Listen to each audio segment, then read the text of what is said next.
Assalamualaikum warahmatullahi wabarakatuh. Selamat pagi Anda semua. Kenalkan, nama Ibu Rizka Anggrelin Hermandi, mahasiswa PL dari Universitas Negeri Padang. Pada pagi ini kita akan membahas tentang teori perkembangan bumi. Ada beberapa teori yang menjelaskan tentang proses terjadinya bumi. Yang pertama, teori pengepungan benua oleh Alfred Wegener pada tahun 1912. Teori ini mengemukakan bahwa sampai sekitar 225 juta tahun lalu, di bumi baru ada satu benua dan samudra yang maha luas. Benua ini dinamakan dengan Pangea, sedangkan samudra yang maha luas diberi nama Pantalassa. Dan benua tersebut mengalami pergerakan dan pecah. Teori ini didukung oleh berbagai bukti seperti adanya kesamaan garis pantai Afrika bagian barat dengan Amerika Selatan bagian timur, dan adanya kesamaan fosil pada daerah tersebut. Fakta-fakta yang mendukung teori pengepungan benua: yang pertama, kesamaan garis pantai. Yang pertama, garis pantai antara benua Amerika bagian selatan dan benua Afrika. Apabila kedua benua tersebut disatukan, garis pantainya akan serasi satu sama lain. Yang kedua, garis pantai benua Amerika Utara bagian timur mempunyai persamaan dengan garis pantai Eropa bagian barat. Yang ketiga, benua Afrika mempunyai persamaan yang mencolok dengan Asia bagian barat. Hal ini menimbulkan persepsi bahwa kedua garis yang sama tersebut dulunya daratan yang berimpitan. Dan fakta yang berikutnya, persebaran fosil. Bukti kedua yang menyatakan teori dua benua adanya fosil Meosaurus yang sejenis dan hanya ditemukan di kedua sisi benua tersebut. Sisa-sisa organisme yang ditemukan tampaknya menjadi bukti menyatunya dua benua ini selama masa Paleozoikum dan awal Mesozoikum. Selain itu, beberapa bukti yang menyatakan fosil-fosil dari binatang dan tumbuhan yang tersebar terpisah di berbagai benua.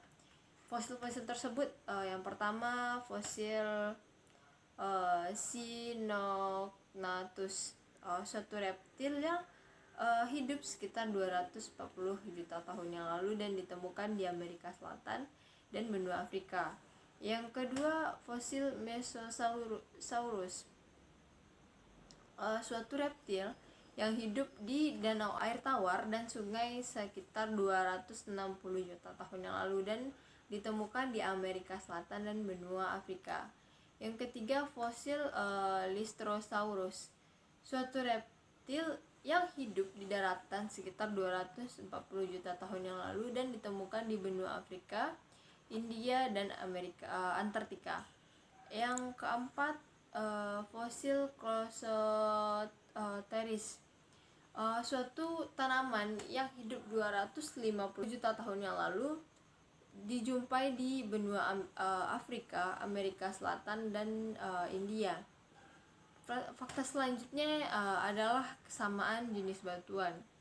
Bukti selanjutnya, jajaran pegunungan yang terpotong oleh samudra, jajaran pegunungan di kedua sisi samudra Atlantik, yaitu pegunungan Appalachia, serupa dengan jajaran pegunungan di Kepulauan Inggris dan Skandinavia. Dalam hal ini, struktur dan juga umumnya terdapat kesamaan hal, jenis, dan struktur batuan di benua pada kedua sisi samudra Atlantik. Satu hal yang menarik, kemiripan geologis tersebut hanya ditemukan pada batuan yang lebih tua dari zaman Kapur yang dimulai sejak 130 juta tahun yang lalu. Oleh karena itu, diyakini bahwa benua yang sudah mulai terpisah dan bergeser saling menjauh pada zaman Jura atau sebelumnya, sekitar 200 juta tahun yang lalu. Fakta berikutnya yaitu iklim purba. Selama akhir masa Mesozoikum sekitar 300 juta tahun yang lalu, lapisan es menutupi sebagian besar benua di belahan bumi selatan. Endapan yang ditinggalkan oleh lapisan es purba ini masih dapat dikenali. Alur-alur dan lekuk-lekuk batuan yang ada di bawahnya menunjukkan arah pergerakan lapisan es purba tersebut. Selain Antartika, semua daratan di bagian selatan bumi sekarang terletak di dekat ekuator. Sebaliknya, benua-benua di belahan bumi utara tidak menunjukkan bekas-bekas jejak glasiasi purba tersebut. Fosil-fosil tanaman yang ada menunjukkan adanya sisa-sisa iklim tropis, dan bukti ini sulit dijelaskan dalam konteks benua yang tidak bergerak karena wilayah iklim ditentukan oleh garis lintang setempat. Namun jika benua-benua digabungkan seperti yang dikemukakan oleh Wegener, wilayah glasiasi akan menyatu dengan rapi di dekat kutub selatan. Arah aliran es purba dapat dijelaskan dengan mudah pada glasiasi purba dipertimbangkan sebagai bukti kuat pergeseran benua. Fakta yang terakhir yaitu pengapungan benua dan paleomagnetisme. Dari beberapa bukti yang ada mengenai teori pengapungan benua, perhatian lain beralih saat adanya penelitian mengenai penentuan intensitas dan arah medan magnet bumi. Dalam menentukan arah, seseorang pasti menggunakan kompas untuk mengetahui kutub utara dan kutub selatan. Suatu metode yang dipakai untuk mengetahui medan magnet purba adalah dengan cara menganalisis beberapa batuan yang mengandung mineral yang kaya unsur besinya, yang dikenal dengan fosil kompas, dan hal ini dikenal dengan paleomagnetisme. Data paleomagnetisme dari batuan-batuan yang berumur 200 juta tahun yang lalu di Amerika Utara dan Eurasia menunjukkan adanya dua kutub magnet utara yang terletak pada jarak beberapa ribu kilometer dari kutub geografi saat ini, dengan cara mengembalikan ke posisi semula pengampungan benua tersebut yang akan menyatu sebagai bagian dari benua super Pangea pada 200 juta tahun yang lalu.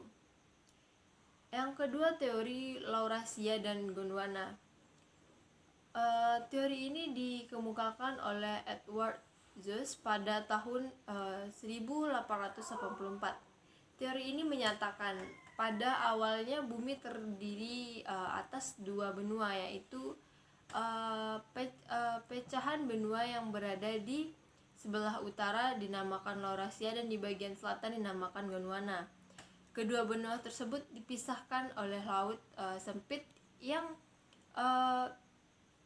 dinamakan Samudra Tetis. Akhirnya untuk beberapa tahun kemudian kedua benua tersebut mengalami retak-retak dan pecah sehingga menjadi benua yang ada seperti sekarang ini, yakni benua Amerika, Australia, Eropa, Asia, Afrika, India, dan Antartika, serta pulau-pulau kecil yang ada di sekitarnya. Selanjutnya kita masuk teori konveksi. Teori ini dikemukakan oleh Arthur Holmes dan Harry H. Teori ini menyatakan di dalam bumi yang masih dalam keadaan panas dan berpijar terdapat arus konveksi ke arah lapisan kulit bumi yang berada di atasnya. Oleh karena itu, ketika arus konveksi tersebut membawa material berupa lava sampai ke permukaan bumi, terbentuklah punggung tengah samudra. dan menggeser lapisan bumi yang lama. Bukti kebenaran dari teori ini adalah adanya tanggul samudra seperti Mid-Atlantic dan Pacific Atlantic Ridge. Teori lempeng tektonik. Teori ini dikemukakan oleh Tozo Wilson yang menyatakan bahwa kulit bumi atau litosfer terdiri atas beberapa lempeng tektonik yang berada di atas lapisan astenosfer. Lapisan astenosfer yang terdapat arus konveksi menyebabkan lapisan litosfer di atas mengalami pergerakan lapisan dan tidak beraturan yang dikelompokkan menjadi 3 pergerakan lempeng. Yang pertama, konvergensi. Konvergensi atau sering disebut batas konvergen merupakan gerakan saling bertumbukan antar lempeng tektonik. Tumbukan antar lempeng tektonik dapat berupa tumbukan antar lempeng benua, antar samudra, ataupun lempeng benua dan lempeng samudra.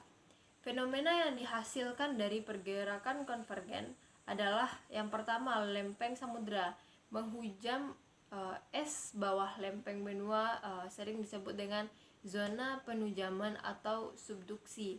Yang kedua, terbentuk palung laut. Yang ketiga, pembengkakan tepi lempeng benua yang akan membentuk deretan pegunungan. Yang keempat, terdapat aktivitas vulkanisme, intrusi dan ekstrusi. Yang kedua, divergen.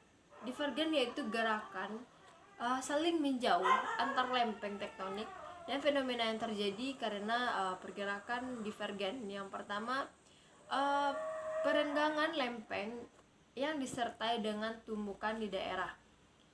Yang kedua, pembentukan tanggul dasar samudra di sepanjang tempat perenggangan tersebut. Yang ketiga, aktivitas vulkanisme laut. Yang keempat, aktivitas gempa. Contoh pergerakan lempeng divergen adalah pergerakan saling menjauh benua Amerika bagian selatan dengan lempeng benua Afrika yang mengakibatkan semakin lebar jarak antar kedua benua tersebut. Selanjutnya, sesar mendatar, yaitu gerakan saling bergesekan berlawanan arah antar lempeng tektonik. Selanjutnya, bentukan-bentukan muka bumi hasil pergerakan lempeng tektonik. Yang pertama, bentukan pada batas lempeng konvergen. Bentukan muka bumi yang terjadi pada batas lempeng konvergen, yaitu lempeng samudra bertemu dengan lempeng samudra, adalah rangkaian busur gunung api yang arahnya sejajar dengan arah palung. Cekungan busur belakang berkembang di bagian belakang busur gunung api. Contohnya rangkaian gunung api di Kepulauan Filipina, yaitu hasil tumbukan lempeng laut Filipina dan lempeng samudra Pasifik.